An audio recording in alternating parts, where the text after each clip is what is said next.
Between 1968 and 1972, America launched 9 human missions to the moon, 6 of which successfully touched down, allowing 12 men to walk on the lunar surface.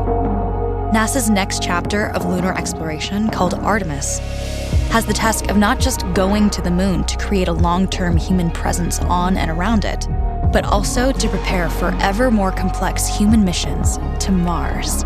In short, everything we must be able to do here, we must first do here. So, what will an Artemis mission look like? Everything is designed and tested with our most important element in mind, the astronauts. This is their deep space, human-rated spacecraft called Orion, built in 3 parts. The crew module, where up to 4 astronauts will live and work throughout the flight. The service module, with life support systems for the crew and its own engine and fuel reserves. And a launch abort system, with engines capable of pulling the crew module to safety during launch should anything go wrong. To accomplish the task of launching our crew and heavy payloads, NASA is building the Space Launch System, comprising of a cargo hold, an exploration upper stage, a massive core stage, and 2 extended solid rocket boosters. Altogether, this is the world's most powerful rocket, and it exceeds the legendary Saturn V of the Apollo era in numerous ways. Sitting on the launch pad, the entire rocket, fully fueled, weighs just over 6 million pounds, 5.2 million of which is just the fuel. Once ignited, there is no stopping what comes next. All 4 RS-25 engines and the 2 solid rocket boosters come to life, thundering our crew upwards. 2 minutes after ignition, the solid rocket boosters are spent and released. 8 minutes after launch, the core stage is depleted and separated. The upper stage fires briefly, placing Orion into a parking orbit around the Earth. Here, the crew reconfigure the spacecraft and check systems to confirm everything is ready for deep space travel. With a go from mission control, the crew reignite the exploration upper stage engines to leave Earth entirely. The exact timing of this maneuver is critical to reach a speed that can escape Earth's gravitational pull, but also put Orion on a course that will intersect the moon days later. Once this burn is complete, the upper stage of the SLS is jettisoned and the crew aboard Orion coast for several days toward all that awaits them at the moon. Approaching the moon, we see the fundamental differences between Artemis and Apollo.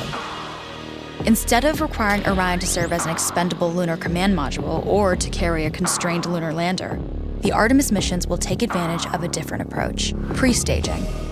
Everything needed for lunar missions will be positioned in advance by commercial and international partners. This includes rovers, science experiments, and human-rated systems on the surface. But it also includes a dedicated lunar station in orbit around the moon called Gateway. Here at this station, we can pre-stage a robust lunar lander and establish a strong communications relay. Designed with open standards, the Gateway can be expanded as new missions and partnerships develop, allowing multiple human missions on the moon at the same time and enabling ongoing science to be conducted even between human missions. The Gateway is also capable of adjusting its orbit to allow access to every part of the moon, something the Apollo missions could not do. But the real key in this approach is placing Gateway in a unique halo orbit to perfect the maneuvers needed for Mars missions. And with the growing list of commercial and international opportunities, Gateway is the ideal hub between Earth and all that lies beyond. Returning to our crew as they approach Gateway, the Orion must match the elliptical orbit of the station in order to successfully dock. Once on board, pre-selected crew members transfer to the lunar lander, while those assigned to Gateway remain on station. The lunar lander system itself is built for 3 unique steps: descending from the halo orbit of Gateway down to a low lunar orbit, descending from low lunar orbit to the surface, and once the lunar mission is complete, launching from the surface of the moon and ascending all the way back to the orbiting Gateway.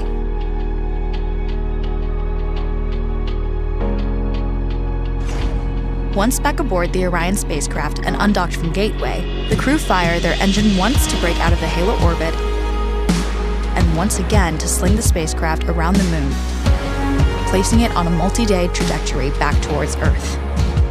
As they near the end of this journey, the service module is released, and the crew module is oriented heat shield first. Entering Earth's atmosphere at 25,000 miles per hour, the friction of air slows Orion considerably, while also subjecting it to temperatures of 5,000 degrees. With the Orion now at just 300 miles per hour, a series of parachutes uniquely tested and produced for this moment deploy, decelerating the craft to just 20 miles per hour for splashdown. With each successful mission, Artemis ushers in the next wave of men and women to explore our moon and prove that together we are ready to go beyond.